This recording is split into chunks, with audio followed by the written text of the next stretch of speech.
여러분 혹시 이런 생각 해보신 적 있으신가요? 비타민C를 챙겨 먹은 지는 꽤 됐는데 몸이 눈에 띄게 좋아졌다는 느낌은 잘 모르겠고 여전히 아침에 일어나면 피곤하고 잇몸은 가끔씩 붓고 감기는 한번 걸리면 꼭 오래가는 것 같다는 생각 말입니다. 분명히 나는 나름대로 신경 써서 먹고 있는데 몸은 왜 이렇게 반응이 없는 걸까? 괜히 돈만 쓰고 있는 건 아닐까? 이런 생각이 들 때가 있습니다. 그런데 오늘 이 이야기를 듣고 나시면 아마 생각이 조금 달라지실 겁니다. 비타민C는 효과가 없는 영양제가 아니라 대부분의 사람들이 너무 성급하게, 너무 단순하게 써버리고 있는 영양제에 가깝다는 쪽으로 말입니다. 같은 비타민C를 먹어도 어떤 사람은 피부가 맑아지고 잇몸이 단단해지고 하루 피로가 확실히 덜 쌓이는데 어떤 사람은 먹으나 마나한 느낌이 드는 이유는 생각보다 단순합니다. 그 차이는 체질도 아니고 나이도 아니고 제품 가격도 아닙니다. 거의 대부분은 언제 먹느냐, 어떻게 먹느냐에서 갈립니다. 비타민C는 우리 몸이 스스로 만들어내지 못하는 영양소입니다. 다시 말해, 외부에서 들어오지 않으면 몸은 그걸 대신할 방법이 없습니다. 하루 이틀 안 먹는다고 당장 큰 병이 생기지는 않지만 몸속에서는 바로 변화가 시작됩니다. 혈중 농도가 떨어지고 세포가 사용할 수 있는 여유분이 줄어들면서 가장 약한 부분부터 반응이 옵니다. 사람마다 그 약한 부분이 다를 뿐입니다. 어떤 분은 잇몸에서 신호가 옵니다. 양치할 때마다 피가 비치고 예전보다 잇몸이 잘 붓고 치아가 괜히 시큰거리는 느낌이 듭니다. 또 어떤 분은 피부에서 먼저 나타납니다. 특별히 뭘 안 했는데도 피부가 거칠어지고 상처가 예전보다 늦게 아물고 멍이 한번 들면 오래 갑니다. 또 어떤 분은 피로로 느낍니다. 잠을 충분히 자도 개운하지 않고 오후만 되면 몸이 축 처지고 머리가 맑지 않은 상태가 계속됩니다. 이걸 대부분은 나이 탓으로 넘깁니다.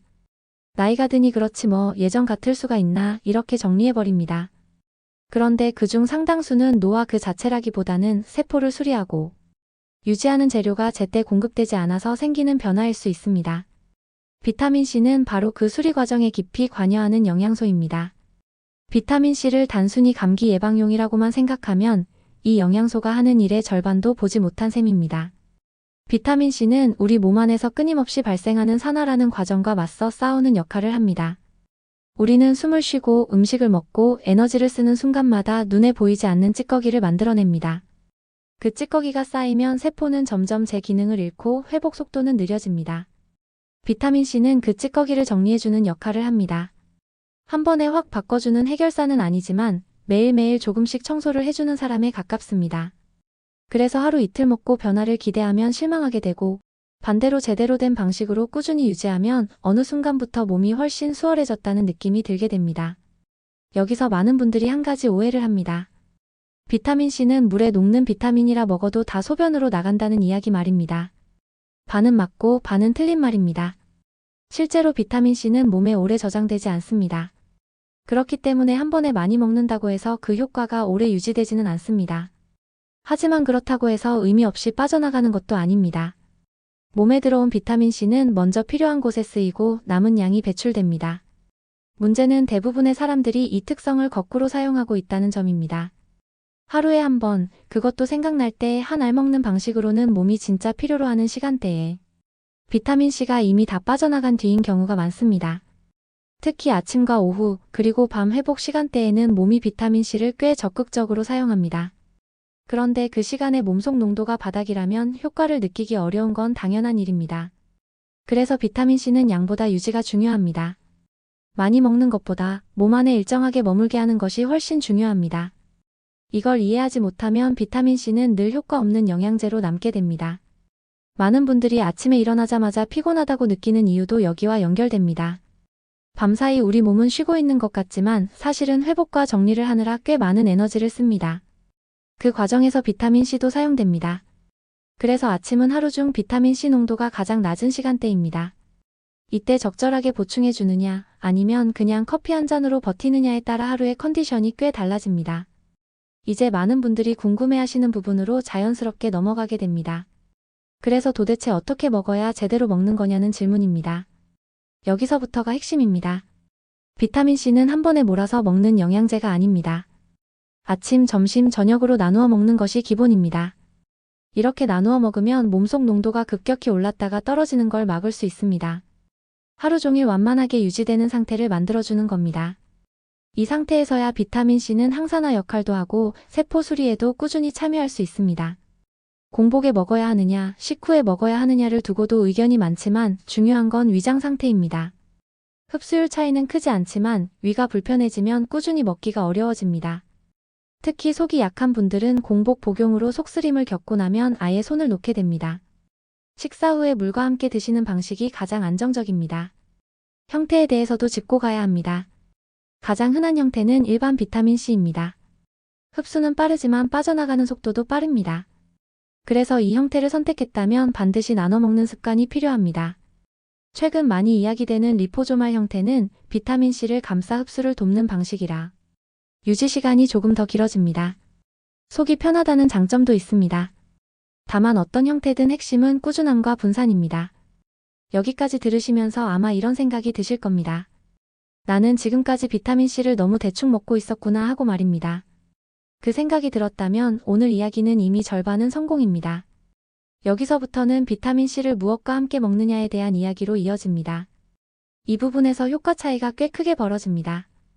비타민C는 철분과 함께 먹을 때 역할이 분명해집니다. 특히 빈혈 기운이 있거나 쉽게 어지러운 분들은 이 조합이 도움이 됩니다. 철분은 혼자서는 흡수가 잘 되지 않는데 비타민C가 옆에서 도와주면 몸이 훨씬 수월하게 받아들입니다. 피부를 위해 콜라겐을 드시는 분들도 마찬가지입니다. 콜라겐은 재료일 뿐이고 그 재료를 실제로 쓰게 만드는 과정에 비타민C가 필요합니다. 반대로 조심해야 할 조합도 있습니다. 비타민C를 먹자마자 커피를 마시는 습관입니다. 많은 분들이 아침에 영양제 먹고 바로 커피를 드시는데 이건 비타민C 입장에서는 출근하자마자 퇴근 통보를 받는 셈입니다. 커피는 비타민C가 몸에 머무는 시간을 줄입니다. 적어도 1시간 정도는 간격을 두는 게 좋습니다. 앞에서 비타민C가 왜 효과 없게 느껴지는지 그리고 그 이유가 대부분 복용 방식에 있다는 이야기까지 왔습니다. 이제부터는 몸이 실제로 어떤 신호를 보내고 있는지 그리고 그 신호를 어떻게 해석하면 되는지 조금 더 현실적인 이야기로 이어가 보겠습니다. 많은 분들이 피로를 느끼면 나이가 들어서 그렇다고 생각합니다. 물론 나이가 들면 회복 속도가 느려지는 건 사실입니다. 하지만 예전과 비교해 너무 갑자기 달라졌다면 그건 단순한 노화라기보다 몸이 제때 수리를 받지 못하고 있다는 신호일 수 있습니다. 비타민C는 바로 그 수리에 참여하는 대표적인 영양소입니다. 비타민C가 부족할 때 가장 먼저 흔들리는 곳 중 하나가 혈관입니다. 혈관은 하루 종일 쉬지 않고 움직입니다. 그만큼 미세한 손상이 계속 생깁니다.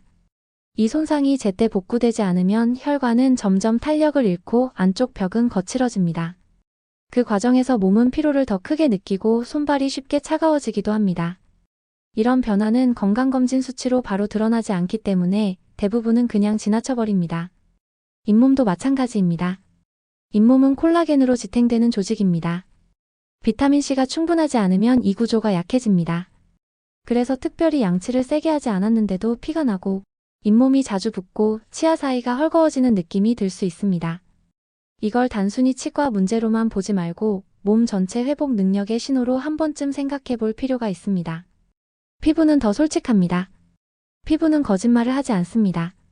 비타민C가 부족하면 피부 재생 속도가 느려집니다. 각질이 잘 정리되지 않고 윤기가 사라지고 상처 자국이 오래 남습니다. 화장품을 바꿔도 큰 차이가 없고 물을 많이 마셔도 푸석함이 그대로라면 그건 바깥에서 채울 문제가 아니라 안에서 도와줘야 할 문제일 수 있습니다. 그리고 많은 분들이 의외라고 느끼는 부분이 하나 있습니다. 바로 머리 쪽입니다. 집중력이 떨어지고 단어가 바로 떠오르지 않고 생각이 한 박자씩 늦어지는 느낌 말입니다. 이걸 그냥 건망증이나 나이 탓으로 넘기는 경우가 많습니다. 하지만 뇌는 산소 사용량이 많은 기관입니다. 그만큼 산화 스트레스에 민감합니다. 비타민C는 이 과정에서 보호 역할을 합니다. 부족하면 뇌도 쉽게 피로해집니다. 이렇게 보면 비타민C 부족 신호는 아주 일상적인 모습으로 나타납니다. 그래서 더 놓치기 쉽습니다. 특별히 아프지 않으니까 병원 갈 정도는 아니니까 그냥 참고 넘어가게 됩니다. 하지만 몸은 계속해서 작은 신호를 보내고 있는 셈입니다. 이제 다시 복용 이야기로 돌아가 보겠습니다. 앞에서 나눠 먹는 게 중요하다고 말씀드렸죠. 여기서 조금 더 현실적인 하루 루틴으로 풀어보겠습니다. 아침은 비타민C를 보충하기에 가장 중요한 시간입니다. 밤사이 몸은 회복을 하느라 이미 많은 자원을 사용한 상태입니다. 그래서 아침에 일어나면 혈중 비타민C 농도가 낮아져 있습니다. 이때 식사 후 물과 함께 비타민C를 보충해주면 하루의 출발이 훨씬 부드러워집니다. 아침에 유난히 몸이 무겁던 분들이 이 습관 하나로 차이를 느끼는 경우가 많습니다. 점심시간대는 활동량이 가장 많은 구간입니다. 이때 비타민C를 다시 보충해주면 오후로 넘어가면서 생기는 처짐이 덜합니다. 점심을 먹고 나면 괜히 졸리고 멍해지는 분들 계시죠? 단순히 식곤증이라고 넘기기보다 세포 에너지 회전이 느려졌다는 신호로 볼 수도 있습니다. 이 시간대 보충은 생각보다 체감이 큽니다. 저녁은 회복의 시간입니다. 몸은 밤에 수리 작업을 합니다.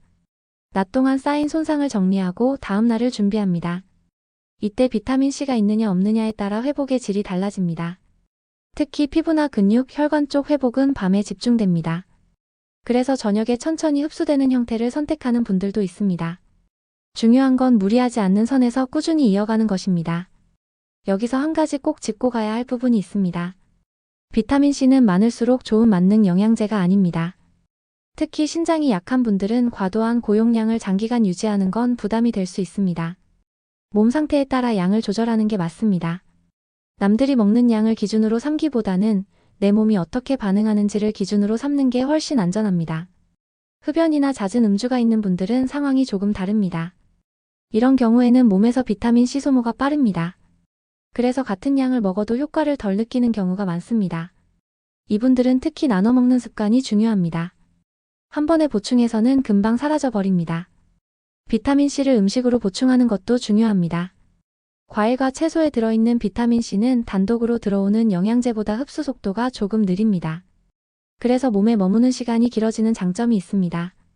영양제 하나에 과일 한 가지를 곁들이는 습관은 생각보다 좋은 균형을 만들어줍니다. 반대로 피해야 할 습관도 다시 한번 짚어야 합니다. 비타민C 복용 직후에 커피, 탄산음료, 가공식품은 효과를 떨어뜨립니다. 청소를 시작하자마자 다시 먼지를 뿌리는 것과 비슷합니다. 적어도 전후 한두 시간 정도는 몸이 정리할 시간을 주는 게 좋습니다. 여기까지 들으셨다면 아마 이런 생각이 드실 겁니다. 그동안 나는 비타민C를 먹고 있었다기보다 그냥 삼키고 있었구나 하는 생각 말입니다. 이 차이가 꽤 큽니다. 알고 먹느냐, 모르고 먹느냐의 차이는 시간이 지나면서 분명히 벌어집니다. 비타민C는 눈에 띄는 변화를 한 번에 만들어주지는 않습니다. 대신 아주 조용하게 하지만 꾸준하게 몸을 바꿉니다. 어느 날 갑자기 아픈 게 줄고, 어느 순간 덜 지치고, 어느 날 거울을 봤을 때 얼굴이 조금 편안해 보이는 변화로 나타납니다. 건강이라는 게 원래 그렇습니다. 큰 결심보다 작은 습관이 더 오래 갑니다. 비타민C도 마찬가지입니다. 비싸고 복잡하게 접근할 필요 없습니다. 내 몸이 쓰기 좋은 방식으로 무리하지 않게 하루를 나눠서 이어가는 것. 그 정도면 충분합니다. 앞에서 비타민C를 어떻게 나눠 먹는지, 어떤 시간대에 보충하면 몸이 더 잘 받아들이는지까지 이야기했습니다. 이제 이 영양소가 왜 특히 나이가 들수록 더 중요해지는지, 그리고 노후 건강과 어떤 식으로 연결되는지를 조금 더 차분하게 풀어보겠습니다. 사람의 몸은 젊을 때와 같은 방식으로 유지되지 않습니다. 예전에는 하룻밤만 푹 자도 회복되던 피로가 어느 순간부터는 며칠씩 쌓입니다. 작은 상처가 생기면 예전보다 오래 가고 감기 한번 걸리면 기운이 회복되기까지 시간이 많이 걸립니다. 이건 의지가 약해져서도 아니고 관리를 안 해서도 아닙니다. 몸이 스스로 복구하는 속도가 느려졌기 때문입니다. 이때 중요한 게 바로 몸의 복구 재료입니다. 세포가 손상되었을 때 다시 붙이고 정리하고 기능을 회복시키는 데 필요한 재료가 충분해야 회복이 진행됩니다. 비타민C는 이 과정에서 빠지지 않고 등장하는 영양소입니다. 눈에 보이게 튀는 역할은 하지 않지만 없으면 전체 과정이 느려집니다. 특히 혈관은 나이가 들수록 관리가 중요해집니다. 혈관은 하루도 쉬지 않고 일합니다. 그만큼 마모도 빠릅니다. 비타민C는 혈관벽이 손상될 때 회복을 돕는 쪽에 관여합니다. 그래서 꾸준히 보충해주면 혈관이 버텨주는 힘이 달라집니다. 이건 당장 느껴지기보다는 몇 년 뒤 차이로 나타나는 영역입니다. 피부도 같은 맥락입니다. 피부는 단순히 보기 좋고 나쁨의 문제가 아니라 외부 자극을 막아주는 방어막입니다. 이 방어막이 얇아지면 몸은 더 쉽게 지칩니다. 비타민C는 피부 구조를 지탱하는 재생 과정에 관여합니다. 그래서 피부가 덜 상하고 상처가 덜 남고 회복이 빨라집니다. 면역도 빼놓을 수 없습니다. 나이가 들수록 면역 반응은 과해지거나 반대로 느려지는 경우가 많습니다. 비타민C는 면역 세포가 제때 반응하도록 돕는 역할을 합니다. 그래서 꾸준히 유지되면 감기에 걸리더라도 회복이 빠르고 잔여 피로가 덜 남습니다. 이건 약처럼 바로 느껴지지는 않지만 한 계절을 지나고 나면 차이가 분명해집니다. 여기서 중요한 건 꾸준함입니다. 며칠 먹고 중단했다가 몸이 안 좋을 때만 다시 시작하는 방식으로는 효과를 느끼기 어렵습니다. 비타민C는 응급처치용이 아니라 관리용입니다. 매일 조금씩 몸을 정리하는 데 쓰이는 영양소입니다. 그래서 저는 비타민C를 대단한 건강 비법처럼 포장하기보다 생활 루틴 안에 자연스럽게 넣는 걸 권합니다. 아침에 식사 후 물 한 컵과 함께 점심 식사 후 한 번 더, 저녁에는 무리하지 않는 선에서 보충하는 정도. 이 정도만 지켜도 몸은 분명히 반응합니다. 처음에는 큰 변화가 없다고 느껴질 수 있습니다. 하지만 어느 순간부터 아침이 덜 힘들고 오후가 덜 처지고 회복이 조금 빨라졌다는 느낌이 들기 시작합니다. 그때 대부분 이런 말을 합니다. 언제부터인지는 잘 모르겠는데 요즘은 좀 낫다 하고 말입니다. 비타민C의 변화는 늘 이렇게 조용하게 옵니다. 중요한 건 비교하지 않는 것입니다. 남들이 먹는 양, 남들이 효과 봤다는 이야기에 흔들릴 필요 없습니다. 내 몸이 받아들이는 방식에 맞춰 조절하는 게 가장 오래 갑니다. 속이 불편해지지 않는지, 잠에 방해되지 않는지 이런 기본적인 반응을 기준으로 삼으시면 됩니다. 이제 이 이야기를 정리해 보겠습니다. 비타민C는 싸고 흔한 영양제입니다. 그래서 오히려 대수롭지 않게 여겨졌습니다. 하지만 이 작은 영양소는 우리 몸의 여러 부분을 동시에 지탱합니다. 혈관을 돕고 피부를 지키고 면역을 받쳐주고 회복 속도를 유지하는 데 관여합니다. 노후 건강이라는 게 특별한 약 하나로 만들어지는 건 아닙니다. 매일의 작은 선택이 쌓여서 만들어집니다. 비타민C는 그 선택 중에서 가장 부담이 적고 가장 기본이 되는 도구 중 하나입니다. 잘 쓰기만 하면 몸은 그만큼 성실하게 반응합니다. 이제 마지막으로 꼭 드리고 싶은 말이 있습니다.